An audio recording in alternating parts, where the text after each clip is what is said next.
In the popular version of the story, Bretton Woods was a peace project. A room full of experts, haunted by the Great Depression and a world war, building guardrails so the planet could trade without falling apart again. It sounds clean. Almost technical. Like a blueprint that simply happened to work. But what if it wasn't mainly about stability? What if it was about control? Not the cinematic kind, not conspiratorial, just the kind that gets built when one country holds most of the gold, most of the factories, and most of the leverage, and decides to write the rules before everyone else is even back on their feet. If that's true, then Bretton Woods wasn't the beginning of a fair system. It was the moment global finance became an extension of American power, designed to look like cooperation, and to feel like inevitability. And once that architecture is poured, even the people who hate it still live inside it. In 1944, the war wasn't over, but the outcome was no longer a mystery. Europe was shattered. Cities were rubble, rail lines were broken, governments were exhausted, and their currencies were basically trauma in paper form. Japan was being ground down. The British Empire was still alive on maps, but the money behind it was bleeding out fast. Meanwhile, the United States had something no one else had. It had intact industry, a domestic economy that had been turbocharged by wartime production, and a position as the lender, supplier, and arsenal for half the planet. It also had a hard reality that doesn't fit the heroic narrative. If the world returned to the 1930s pattern, tariffs, competitive devaluations, panic, and collapsing trade, the US would get dragged into the same spiral again. So the question wasn't whether America should lead. The question was whether the world could be rebuilt in a way that kept US exports moving, kept American employment high, and prevented the political instability that made extremist movements feel rational. That sounds noble until you hear the other side of it. A stable global system would have a center. That center would issue the currency everyone trusts. That currency would settle the trade everyone depends on. The center would also have veto power, because rules without enforcement are just paper. And in 1944, if there was going to be a center, no one else was even in the running. People like to imagine Bretton Woods as a negotiation between equals. It wasn't. It was a negotiation between a country at peak strength and a set of countries with broken balance sheets, and very few alternatives. The US didn't need to conquer anyone to dominate the system. It just needed to make the system require what only it could provide. Confidence. Liquidity. Dollars. That's where the pressure begins. Not in ideology, but in arithmetic. Countries needed to import food, fuel, machinery. They needed reconstruction. They needed to pay soldiers, restart factories, rebuild ports. All of that required a currency people would accept. But their own currencies had been diluted by war spending and scarcity. Printing more would only weaken them further. Gold was scarce, and hoarded for survival. So what was left? Loans. Access. A system that promised stable exchange rates, predictable trade, and an institution that could lend when crises hit. Bretton Woods delivered that promise. It also embedded a hierarchy. The core design was simple enough to explain in a sentence, which is part of why it's so effective. Currencies would be pegged to the dollar. The dollar would be pegged to gold. And the US would sit at the center as the issuer of the currency that everyone needed to defend their own peg. If your country ran a deficit, if you imported more than you exported, you'd lose reserves. In the old world, that could trigger panic and sudden devaluation. In the new world, you could borrow, adjust, or accept conditions. Either way, the system kept you in orbit. That orbit wasn't purely financial. It shaped domestic politics. If your government wanted to keep its currency stable, it had to make choices that preserved confidence, tighten spending, control inflation, manage imports. Those choices were not neutral. They affected wages, employment, unions, elections. They were the kind of decisions that decide which groups in a country get protected and which groups get sacrificed. So when people say Bretton Woods was economic, they're missing what economics always is. It was power, translated into numbers, and then disguised as a technical necessity. There's another detail that matters. The institutions created in that moment weren't just emergency tools. They were permanent fixtures. They didn't simply respond to crises. They defined what a crisis is, and what counts as a legitimate response. A country that runs out of reserves doesn't just need money. It needs approval. It needs a diagnosis. It needs a plan that someone else accepts as sound. And the more the world relies on those institutions, the more soundness becomes a standardized language, shaped by the priorities of the people who designed the standards. At the time, that language was heavily American. Not in accent, but in assumptions. That markets should be open. That capital should move. That trade should expand. That governments should avoid policies that distort prices too much. That the way out of chaos is growth, and the way into growth is integration. Those assumptions weren't crazy. They were also convenient. Integration into a dollar-centered system meant integration into a system where the US was the main supplier of liquidity, the main consumer market, and the main strategic guarantor. It's easy to miss how elegant that is. America didn't have to force countries to hold dollars. It created a structure where holding dollars was the least bad option. But architecture isn't just about what's built. It's about what's no longer possible once it's built. Here's the choice that hung over the room, even if it wasn't always spoken out loud. The world needed a currency anchor. There were two plausible candidates. One was the British pound, the old imperial currency that had once lubricated global trade. The other was the dollar, backed by American production and American gold. The pound was familiar, but it was also wounded.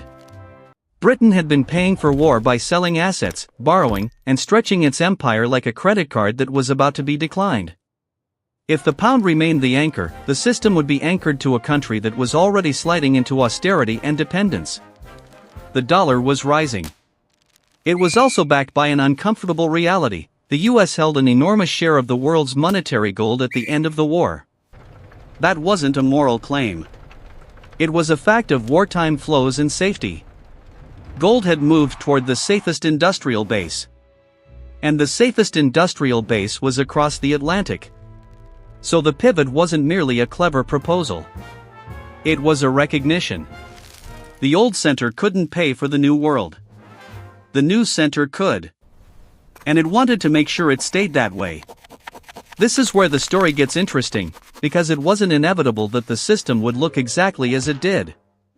There were alternatives in the room. There were debates about how much flexibility countries should have, how much discipline should be enforced, and who should bear the pain when imbalances build up. Think about that. The world was trying to design a machine for handling trade imbalances, and the key moral question was simple. When one country runs a surplus and another runs a deficit, who adjusts? Should the deficit country cut spending and imports until it's responsible? Or should the surplus country expand, import more, and recycle the surplus so the system stays balanced? One answer protects creditors. The other restrains them. In practice, systems tend to choose the answer that flatters the powerful. Creditors like discipline. They can call it prudence. Debtors get called reckless. The same behavior gets judged differently based on where you sit.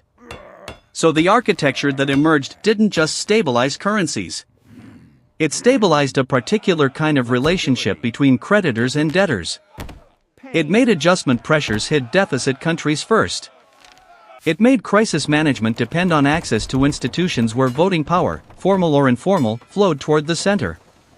If you're a smaller country, that's not just macroeconomics. That's a constraint on sovereignty. But there's a deeper twist that makes Bretton Woods less like a triumph and more like a carefully managed gamble. The system depended on the dollar being as good as gold. That phrase sounds like confidence. It also hides a contradiction. For the world to grow, it needed dollars circulating outside the US. That meant the US had to run deficits at times, sending dollars abroad through trade, investment, military spending, and aid. Those dollars became the reserves other countries held to defend their pegs. So the system needed the US to supply dollars.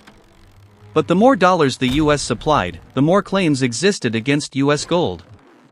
And since the gold stock was finite, there was always a point where the world could start to wonder if the promise was real. That's the trap. A system that requires the center to issue more and more of its currency, while also promising that currency can be swapped for a finite commodity, is stable until it's not. It functions beautifully when belief is strong. It becomes fragile when belief becomes political. And belief always becomes political. In the early years, belief was easy. The US was productive, confident, dominant. It had the industrial capacity to supply the world.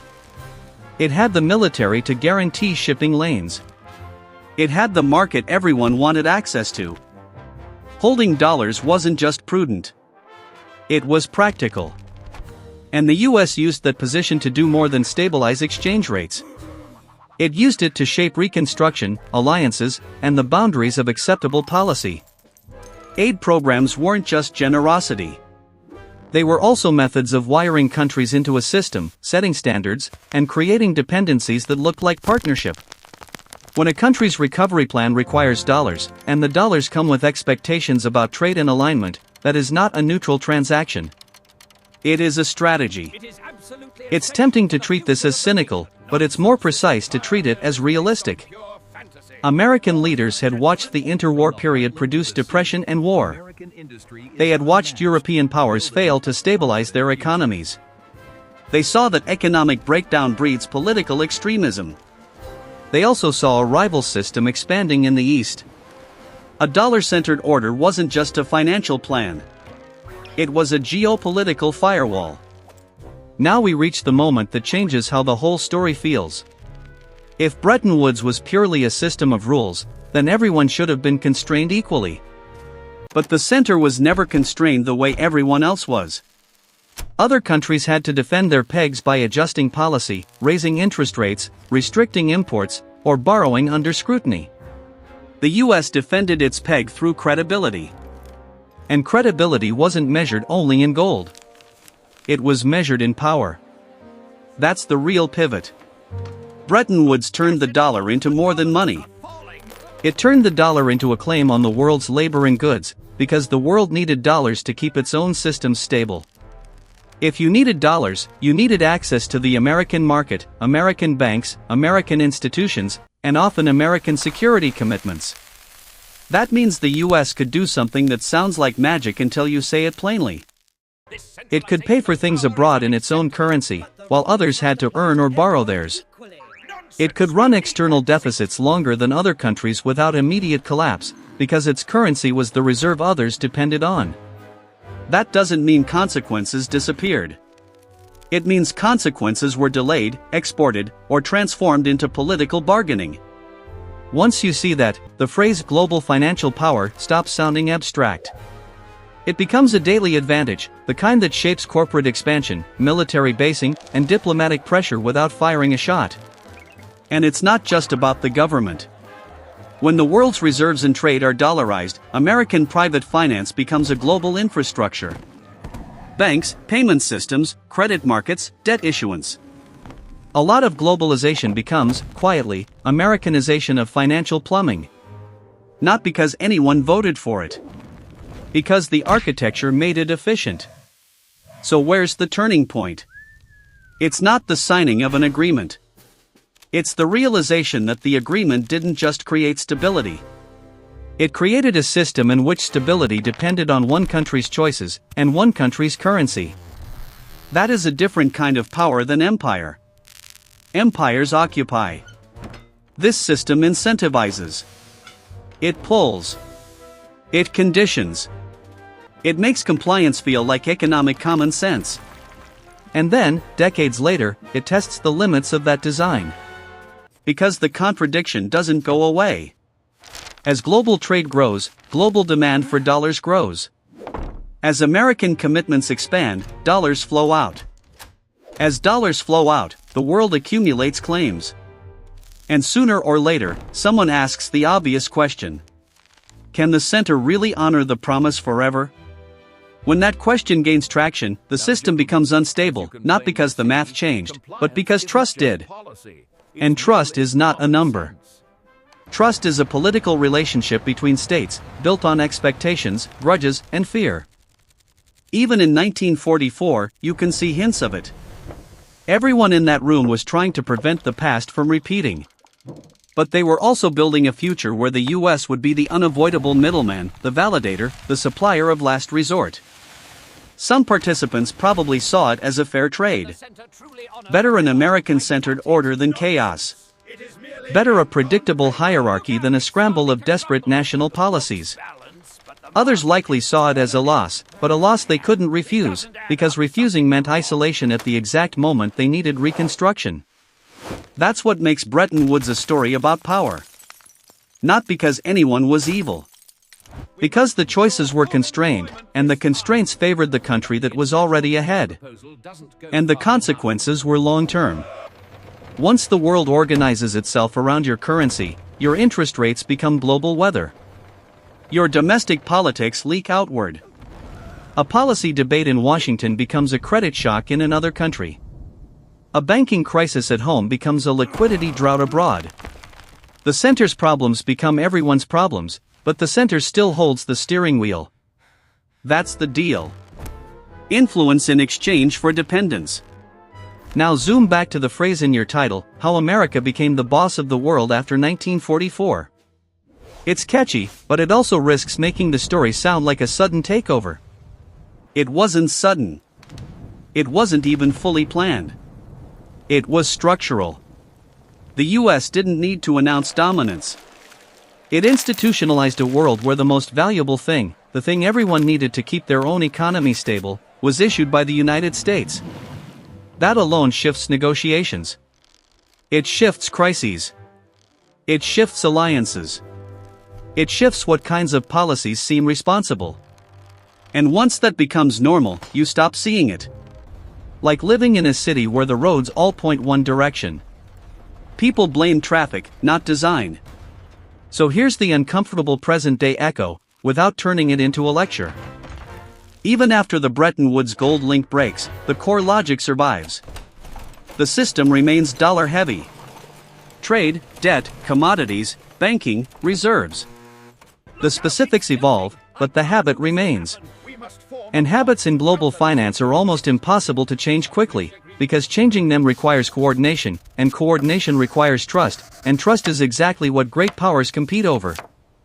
Which means the architecture built in 1944 still shapes what countries can do today. Not because old papers still bind them, but because the infrastructure, expectations, and incentives are already in place. So the open question isn't whether Bretton Woods was good or bad. That's too simple to be useful. The question is whether the system did what it was designed to do, and for whom. Whether stability was the outcome, or the marketing. And if the system's center is also a political actor with its own interests, what happens when the world wants stability, but the center wants flexibility? What happens when domestic priorities collide with global dependence? What happens when other powers decide they don't want to live inside an architecture they didn't design? Because that's the real legacy of Bretton Woods. It didn't just rebuild a world. It defined the terms under which the world could be rebuilt. And the more you rely on a system, the harder it becomes to imagine alternatives. So when people talk about a rules-based order, the question isn't whether rules exist. It's whose rules they are, who gets exceptions, and who pays when the rules tighten. Bretton Woods answered those questions without saying them out loud. The only thing left is to ask whether the answer is still holding, or whether we're watching the same architecture strain under new weight, while pretending it's just another routine repair.